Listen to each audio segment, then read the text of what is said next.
Now, on the sidelines of that conference, Russia's Prime Minister Dmitry Medvedev is set to meet with Chinese Premier Li Keqiang.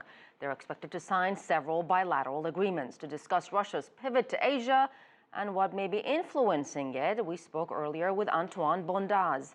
He's a fellow with the Research Institute in Paris.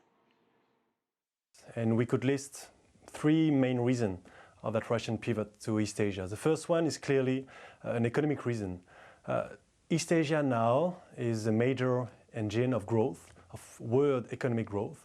And Russia, just like the US, but just like European countries, has to turn to East Asia, to China. Second, I would say Russia also has to lower and reduce its dependency on the European market. Russia exports more than 50% of its goods to the European Union. It represents more than 80% of its oil, 70% of its gas. So Russia clearly needs to diversify its economic partners.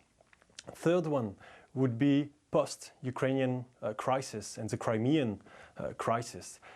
Russia is trying to undermine the Western sanctions on the Russian economy, turning to China, but also in a way turning to Japan and once again South Korea. It's very important for Xi Jinping to show the rest of the world that the Western countries are not the only one he has to deal with. His first presidential trip actually was in Russia back in 2013.